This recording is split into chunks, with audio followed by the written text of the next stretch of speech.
Доброе утро! Друзья, с вами утренняя познавательная программа «Кайрлы Тан». И время представить вам нашу очаровательную гостью. В нашей студии Валерия Недлина, магистр искусствоведения, старший преподаватель Казахской национальной консерватории имени Курмангазы. Валерия, доброе утро. Доброе утро. Очень рада вас приветствовать. Буквально через несколько дней, 6 октября, в Казахской государственной филармонии имени Жамбыла состоится концерт, посвященный творчеству замечательного композитора Алмабека Мейирбекова. Насколько нам известно, с Чингизом вы долгое время изучали его творчество. Расскажите нам, пожалуйста, об этой удивительной личности, оставившей свой вклад в музыкальном искусстве нашей страны. Ну, Алмабек Ардабекович Мейирбеков фигура своего рода уникальная.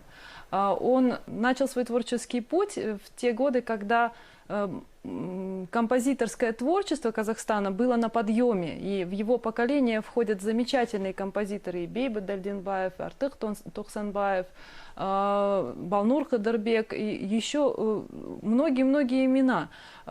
И выделиться на фоне такой плеяды талантов, это, конечно, удивительно. Его карьера началась сразу же практически с всесоюзного конкурса. Он получил диплом за свой второй квартет. И мой интерес к его творчеству начался именно с этого второго квартета. Стиль его уникален. Он сочетает и черты глубокой философской мысли, и полифоничности Шостаковича, и исследует, по-новому пересочиняет кюй, западно-казахстанскую традицию кюя. Он рассматривал не как какое-то наследие прошлого, а как стимул к творчеству, как стимул к обновлению своего музыкального языка. И вот этот двойственный интерес, с одной стороны, к наследию европейской школы, с другой стороны, к национальному наследию казахского народа, он пронес через всю жизнь. И все, что прозвучит на этом концерте, все пронизано соединением европейских и национальных традиций. Кто-то из великих однажды сказал, что квартет – это диалог четырех людей, причем весьма не глупых. Как вы думаете, почему именно интерес к камерной музыке у него был в тот период? Я думаю, это просто был интерес к такой творческой лаборатории. Вообще камерная музыка у любого композитора и у композиторов-классиков, если мы посмотрим Моцарта, Гайдна, Бетховена, Брамса, камерная, в особенности квартетная музыка, это место для экспериментов, это место для испытания новых идей. Все эти идеи, поиска своего языка, своего почерка. Он все эти идеи потом воплощал в симфонической музыке. Конечно, нельзя назвать его таким последовательным симфонистом, но вот скорее в инструментальной музыке он высказывался наиболее ярко. И не случайно его юбилейный вечер памяти в основном состоит из музыки оркестровой, симфонической прежде всего. Для большинства зрителей, тех, кто придет на концерт, это будет открытие. Все произведения исполнялись мало. Конечно, программу подбирали, с одной стороны, желая соединить все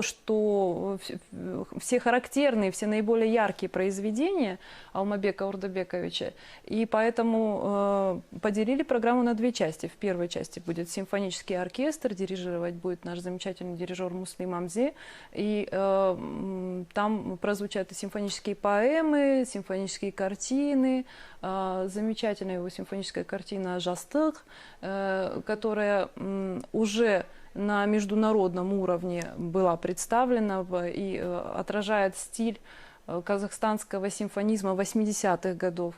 Будут и его исследования по синтезу симфонической музыки кюя в виде симфонической картины Баксы. И вторая половина программы будет состоять из симфонических кюев, но уже для оркестра народных инструментов. Очень интересно. Валерия, как вы считаете, что сформировало творческий стиль Алмабека Ордабековича? Его родители ведь были участниками оркестра народных инструментов имени Курмангазы и начинали творческую карьеру еще под руководством Ахмета Куановича Жубанова, Зире Бисимбаева и Ордабек Мейирбеков. В общем-то, и познакомились благодаря этому оркестру, благодаря учебе в консерватории. И еще ребенком Алмабек Мейирбеков провел очень много времени внутри оркестра. Он был таким сыном полка, путешествовал на гастроли. Конечно, на него повлияла музыка, прежде всего, традиционная.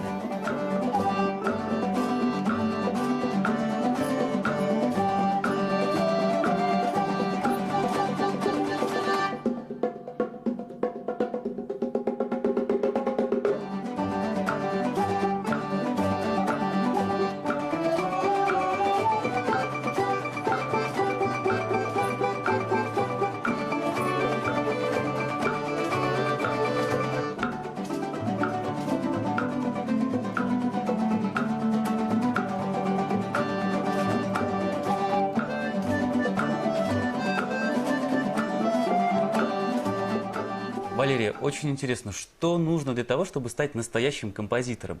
Хватает ли только образования или все-таки необходим некий природный дар, талант? Здесь должны сойти звезды, как говорят, должно случиться удачное сочетание таланта и труда. Одаренность, конечно, безусловно, нужна. Если человек не хочет писать музыку, его можно научить складывать звуки, но сделать из него яркого композитора, значимого для родной культуры, конечно, невозможно. Здесь требуется талант.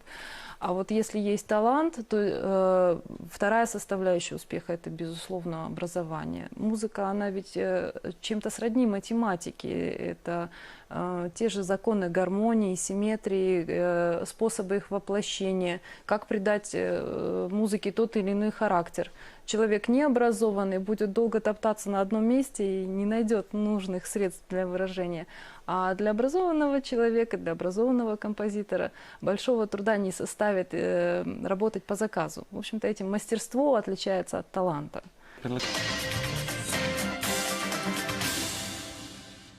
Друзья, мы продолжаем беседовать с магистром искусствоведения, старшим преподавателем Казахской национальной консерватории имени Курмангазы Валерией Недлиной. Валерия, возвращаясь к вашей исследовательской работе, наверняка за годы изучения творчества композитора Алмабека Мейирбекова вы нашли для себя те произведения, которые вам особенно близки.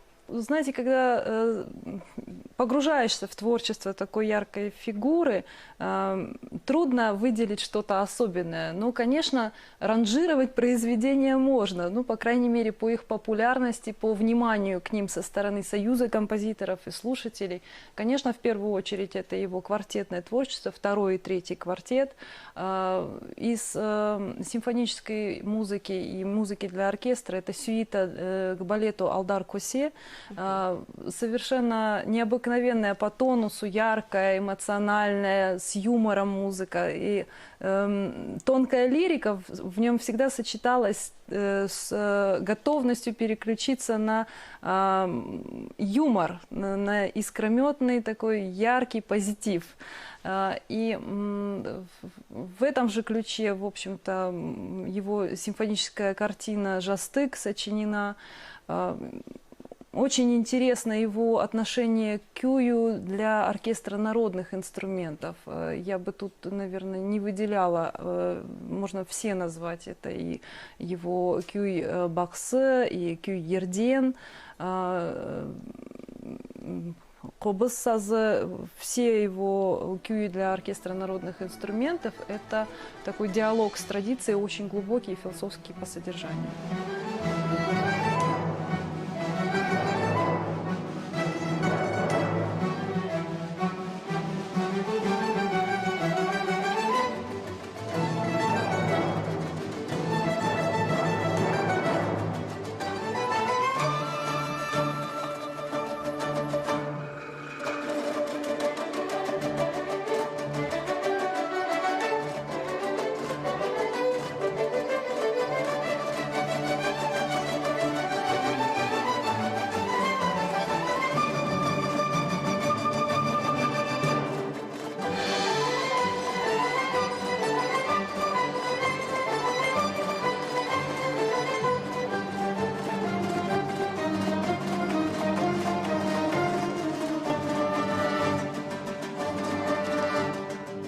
Валерия, на ваш взгляд, каков уровень на данный момент казахстанских исполнителей классической и народной музыки? У нас великолепная исполнительская школа. Я часто бываю и в оперном театре, и в филармонии, на концертах консерватории. Исполнители всегда радуют. И причем даже в очень неожиданные моменты, когда ждешь, что будет что-то не очень качественное, а выдает высокий уровень. Наш симфонический оркестр филармонии, Государственный симфонический оркестр, он, конечно, пострадал от отсутствия дирижера.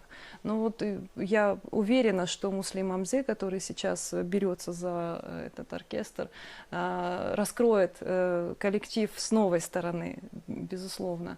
Про народные оркестры тут можно много прекрасных эпитетов только хвалить, потому что там уровень и конкуренция большая. Мне кажется, что нам не хватает исполнителям нашим, это международного внимания. Вот, если бы у них была возможность чаще бывать на конкурсах за рубежом, выступать с гастролями, конечно, уровень еще повысился бы. Мы, по крайней мере, смогли бы его оценивать на международном уровне. Друзья, я в свою очередь хотела бы еще раз напомнить, пожалуйста, приходите в Казахскую государственную филармонию имени Жамбыла 6 октября на вечер памяти композитора Алмабека Мейрбекова. Валерия, хочется услышать ваши пожелания нашим зрителям этим прекрасным утром. Я могу пожелать хорошего дня и побольше слушать хорошую музыку. Друзья, напоминаем, что сегодня гостьей программы «Кайырлы-таан» была магистр искусствоведения, старший преподаватель Казахской национальной консерватории имени Курмангазы Валерия Недлина. А мы, Чингис Капин и Зара Синаман, не прощаемся с вами. До встречи завтра на канале Балем Және Мадинет. Пусть новый день будет удачным и богатым на сюрпризы.